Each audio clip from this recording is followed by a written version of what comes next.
Let's go live to the former Victorian Liberal Party President, Michael Kroger. Michael, before we get to the national issues, well, gun laws are obviously national in terms of the response from the Howard government. I think back to that response from John Howard early in his first term. It was a defining moment for him. Tim Fischer, who took a lot of bravery as well in stepping up and taking on a constituency that was quite opposed to what they did, but it changed the nation for the good, Michael. Look, it did, KG. It was a very difficult decision for John Howard. I think we all remember that,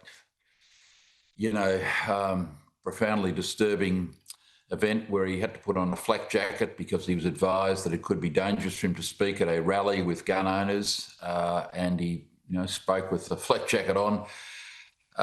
It was a difficult decision because most gun owners are rural people and who are completely law-abiding.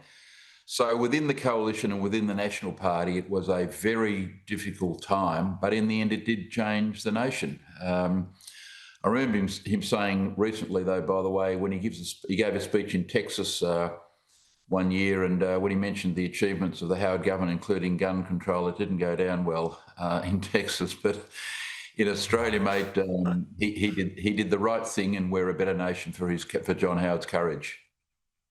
Yeah, we are indeed a better nation, a safer nation. Thank goodness for that. I want to ask you about your thoughts on the events of the weekend, the protests, the debate around whether or not the protests should have gone ahead on the iconic Sydney Harbour Bridge, Michael.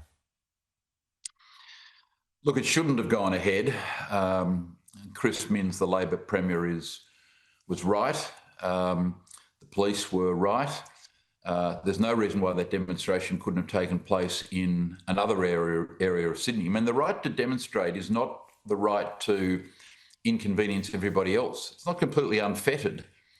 There are plenty of places you can have demonstrations, but you get more publicity if you do what they did, which is take over the bridge, disrupt Sydney.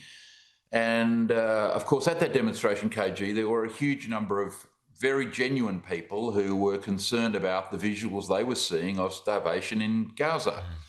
That's why the numbers were so big. Obviously, people in Australia are worried about that type of thing, and they attended the rally. The problem with the rally is all of these Palestinian rallies, is there is an undercurrent of anti-Semitism and Jewish hatred and intimidation of the Jewish community. So if you look at that rally in Sydney, we had Nazi symbols, we had Hamas symbols, we had photographs of Ayatollah Khomeini, we had chants of death to the IDF, we had chants of from the river to the sea.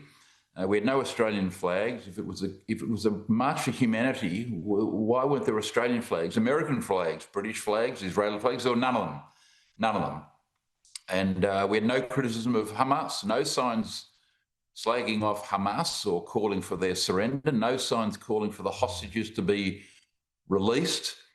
And this is why these rallies are full of anti-Semites, I'm sorry to say, and Jewish-hating people who use the cover of what was happening in Gaza as an outpouring of their own anti-Semitic Jewish hatred views. And unfortunately, mixed up in that are genuine Australians who get used in these demonstrations, mate. Michael, before you go, it's a couple of weeks. In fact, it's 2 weeks to the day that the government's going to have that economic roundtable, a 3-day-long discussion in Canberra. What's your view on this? Can it be useful in terms of providing a game plan on reform? Well, it could be if the government had a strong, deregulatory agenda, but it doesn't. I mean, it can't cut taxes. It can't cut its spending. It's going to have to increase taxes because it can't deregulate. One of the bigger problems, though, is we've got a very weak business leadership in this country. It's not like it was 30 years ago when you had serious, powerful employer leaders who spoke for the business community. We have largely weak business leaders, weak woke corporations who don't fight for their constituents. We have fly in, fly out chief executives, too many from overseas, too many boards who are not prepared to stand up for their shareholders, and they cave into all of these social issues and get distracted. So you've got a Labor government with control of the reps, with the Greens control of the Senate, and they're in a very strong position to push their agenda. I suspect it's going to be a bit like the Jobs Summit. The business community will get done over, and that's because the business community, mate, they're just not strong enough. They just don't, fight hard enough. They did in the old days with the National Farmers Federation and Ian McLaughlin and people like that. But these days, they're too insipid, unfortunately. So I think it'll be a win for the government, and whatever agenda they pursue, they're going to get their way. Michael Kroger, great to chat as always. Thanks. See you next week. Thanks, mate.